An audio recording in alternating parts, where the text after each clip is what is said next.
There's only one thing to do. Drop it.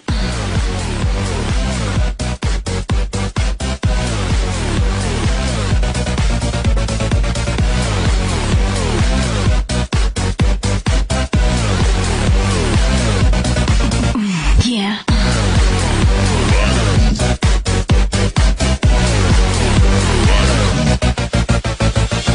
Pokemon Showdown. Notice I didn't say Pokemon Online this time. Yeah. After a while, I tend to get better, right?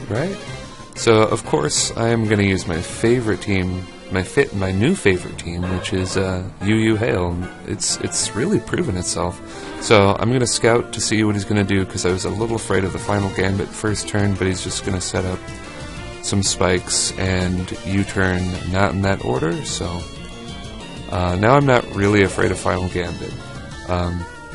So Pocahontas is going to prove really useful here.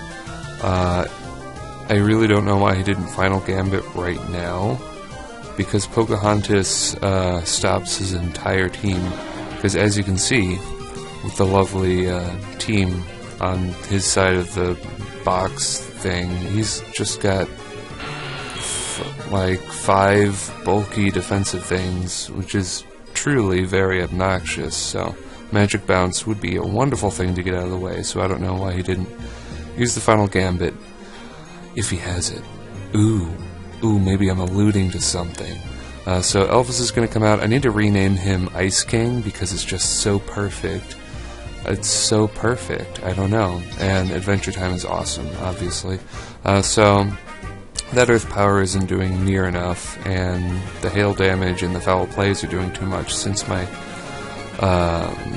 my Light Clay was knocked off, so my Reflect faded pretty quickly, so his attacks are doing damage, so my strategy does work.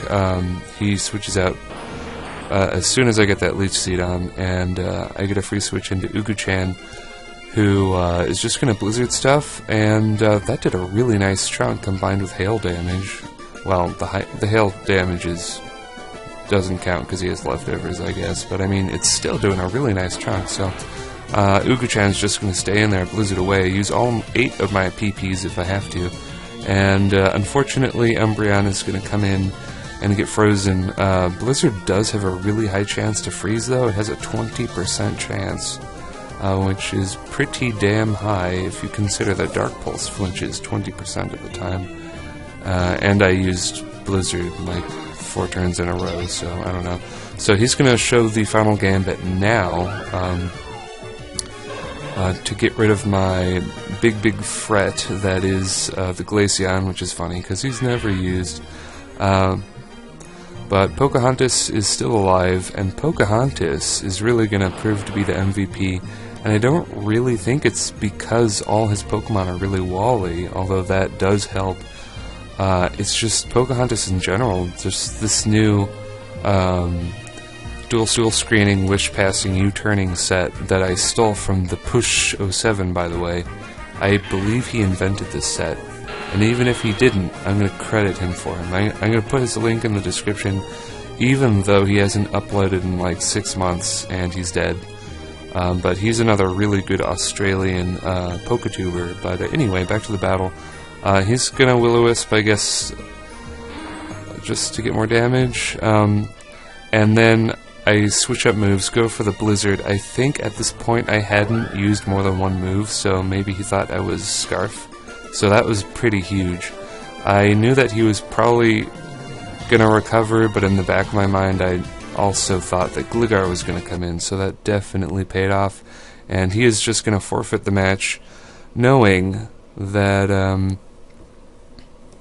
that he is not really going to win, because, you know, stuff. But anyway, this is going to be OU match I had moments ago, literally, with my anti-meta, no-weather team, which I just, oh man, every time I use this team, I just love it even more. It is really crazy. So first turn, I'm really afraid of that, not Gastrodon, Mamoswine lead, so because of that, I'm going to lead with Gastrodon, because Gastrodon is one of the few things that actually can go toe-to-toe with a Mamoswine turn 1. So Jirachi's going to do some annoying Jirachi stuff. I'm going to get up Stealth Rocks and stuff with the amazing fact of not getting paralyzed with Body Slam, so that's kind of bad luck there for him, but it doesn't really matter. He trans slow anyway. But, you know, Parahacks is Parahacks. There's going to be a little bit of mindfuckery here as we predict each other to use Disable or not to use Disable, or use Substitute or not to use Substitute. I was predicting him to switch out straight away because the Disable after the Substitute is so obvious, at least to me. I think to competitive players, that's the first thing they're going to see. So I did the double Substitute thinking he was going to switch out. But it doesn't work out, but it's okay. Gengar still is, you know, decent health, and he's got Black Sludge, so it kind of works. I'm going to make a really bold move here. I thought he was going to go for the Iron Head, but yeah, he doesn't. Luckily for me, I'm going to break through the Para chance and finish off his Jirachi with the Dragon Claw. If I hadn't been able to attack him and I had been fully paralyzed, that would be really annoying, but yeah. So my Garchomp is massively crippled, so that's cool, but Hottie Robo's going to live on 1%, the Smidgeniest of Smidgens, and it's not just me who's going to live on Smidgens. This is a Smidgeny match, and yeah, I'm going to make a big mistake.